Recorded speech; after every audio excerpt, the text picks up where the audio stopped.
प्यारे बच्चों, जैक और जेसीईआरटी द्वारा क्लास 11th के लिए मॉडल पेपर जारी कर दिया गया है। सभी का एग्ज़ाम जो होगा वो आपको ऑब्जेक्टिव टाइप क्वेश्चन रहेगा। 40 ऑब्जेक्टिव क्वेश्चन रहेगा जिसका जवाब आपको OMR पर देना है। बहुत सारे बच्चे का रिक्वेस्ट आ रहा था कि हिंदी इलेक्टिव का जल्दी से आंसर बना दीजिए सर, तो इंतज़ार की घड़ी ख़त्म हुई।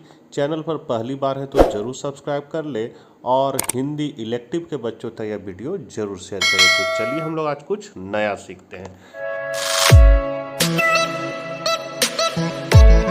तो सबसे पहले आपका क्या है यहाँ गद्यांश। निम्नलिखित गद्यांश को पढ़कर प्रश्न संख्या 1 से 4 के लिए सही विकल्प का चयन कीजिए। तो ये जो मॉडल क्वेश्चन दिया है इसको सबसे पहले अपने से सॉल्व करके देख लेना है और उसके बाद इस वीडियो को देखकर आंसर मिलाना है। पहले अपने से ज़रूर प्रयास कीजिएगा, तभी पता चल पाएगा कि आपने क्या तैयारी कर रखा है। तो यहाँ पर है आपको इस गद्यांश को पढ़ना है, तो इसको आप लोग पढ़ लीजिएगा। सीधे हम लोग क्वेश्चन और आंसर पे चलते हैं। तो पहला क्वेश्चन कहता है संस्कृति की शाश्वत धारा के निर्माण में कौन सहायक होते हैं। तो कौन सहायक होते हैं, तो यहाँ हो जाएगा महाकवि एवं मनीषी चिंतक। तो पहला का हो जाएगा तीसरा। दूसरा क्वेश्चन है लोक में उच्चतम जीवन आदर्शों की स्थापना कौन करते हैं। तो यहाँ पर हो जाएगा आपका सत्वधर्मी। दूसरा का हो जाएगा पहला। तीसरा क्वेश्चन है राजनीतिक और आर्थिक अवस्थाएं किस बात का अनुपालन करके सार्थक हो पाती है। तो यहाँ पर आपका हो जाएगा शाश्वतता। तो यहाँ दूसरा सही है। चौथा है व्यय का विलोम शब्द कौन सा होगा। तो व्यय मतलब होता है खर्च, तो खर्च का उल्टा हो जाएगा आय। तो चौथा का हो जाएगा चौथा। फिर है निम्नलिखित पद्यांश को ध्यानपूर्वक पढ़कर प्रश्न संख्या 5 से 8 के लिए सही विकल्प का चयन कीजिए। तो इसको आप लोग पढ़ लीजिएगा। सीधे हम लोग क्वेश्चन पे चलते हैं। 5वां नंबर क्वेश्चन आपका कहता है कुछ सपनों के मर जाने से जीवन नहीं मरा करता है पंक्ति से क्या तात्पर्य है। तो इस पंक्ति से आपका तात्पर्य है कि कुछ आशाएं पूरी न भी हो तो भी जीवन नष्ट नहीं होता है। तो 5वां का हो जाएगा आपका तीसरा। छठा है अश्रु की उपमा कवि ने किससे दी है। तो अश्रु की उपमा जो है सपनों से दी है। तो छठा का हो जाएगा आपका तीसरा। 7वां है प्रस्तुत काव्यांश के माध्यम से कवि ने क्या प्रेरणा दी है। तो कवि ने प्रेरणा दी है निराशा त्याग कर कर्मशील बनने की। तो यहाँ 7वां का हो जाएगा तीसरा। 8वां है छिप छिप अश्रु बहाने वालों मोती व्यर्थ बहाने वालों पंक्ति में कौन सा अलंकार है। तो यहाँ छिप छिप है, तो यहाँ पर है आपका 8वां का हो जाएगा पुनरुक्तिक प्रकाश अलंकार। 8वां का हो जाएगा चौथा। अब है रचनात्मक लेखन एवं अभिव्यक्ति और माध्यम से क्वेश्चन। 9वां नंबर क्वेश्चन है जन संचार माध्यमों का प्रमुख कार्य है। तो इसका प्रमुख कार्य क्या है, सूचना देना, शिक्षित करना, रोजगार संबंधी जानकारी देना। तीनों काम है, इसलिए इसका जो चौथा ऑप्शन है इनमें सभी ये करेक्ट है। 10वां है पत्रकारिता के विकास में कौन सा मूल भाव सक्रिय रहता है। तो इसमें आपका मूल भाव सक्रिय रहता है जिज्ञासा। तो 10वां का हो जाएगा दूसरा। विचारों के आदान प्रदान की सबसे प्राचीन शैली कौन सी है। तो सबसे प्राचीन शैली आपका है पत्राचार। तो 11 का हो जाएगा पहला। 12वां है भारत में प्रकाशित होने वाला प्रथम समाचार पत्र बंगाल गजट का प्रकाशन वर्ष क्या है। तो इसका प्रकाशन वर्ष है 1780 ईस्वी। 12 का हो जाएगा दूसरा। 13 है संचार के मुद्रण माध्यम में किसे शामिल किया गया है। तो इसको हम लोग किस में शामिल किया गया है, तो समाचार पत्र, पत्रिकाएं और पम्पलेट्स तीनों को शामिल किया गया है, इसलिए इसका चौथा जो ऑप्शन है ये सभी ये करेक्ट है। संपादकीय किसके द्वारा लिखा जाता है। तो संपादकीय है संपादक के द्वारा लिखा जाता है। फीचर में तथ्यों की प्रस्तुति का ढंग होता है। तो इसका ढंग क्या होता है, मनोरंजक, मनोरंजक हो जाता है। तो 15 का तीसरा। औपचारिक पत्र में किन पत्रों को शामिल किया जाता है। तो औपचारिक पत्र में संपादकीय के नाम पत्र, शिकायती पत्र और व्यावसायिक पत्र तीनों को शामिल किया जाता है, इसलिए चौथा ऑप्शन हो जाएगा ये सभी। 17 है रिमाइंडर को हिंदी में क्या कहते हैं? तो यहाँ रिमाइंडर में हिंदी में कहते हैं अनुस्मारक। 17 का तीसरा हो गया। नोटिस को हिंदी में क्या कहा जाता है? तो नोटिस को हिंदी में सूचना कहा जाता है। तो 18 का हो जाएगा पहला। अब है आपका पाठ्य पुस्तक से 19 से 22 के लिए सही विकल्प का चयन कीजिए। तो इसको पढ़िएगा, सीधे हम क्वेश्चन पे आते हैं। 19 नंबर क्वेश्चन कह रहा है आपका प्रस्तुत पंक्तियों के कवि हैं।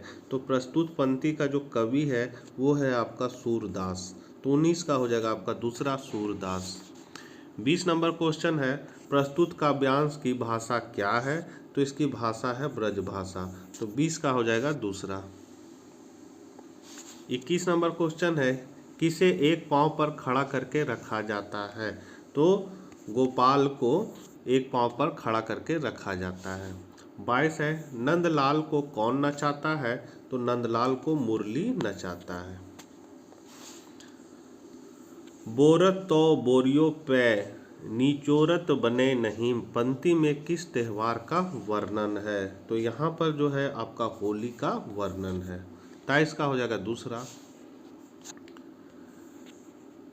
झरहरी झीनी बूंद है परती मानो में झरहरी झरहरी में कौन सा अलंकार है? तो यहाँ झरहरी झरहरी 2 बार है, इसलिए आपका पहला ऑप्शन हो जाएगा पुंडुक्ति प्रकाश अलंकार। तो 24 का हो जाएगा आपका पहला। 25 है प्रकृति का सुकुमार कवि किन्हें कहा जाता है?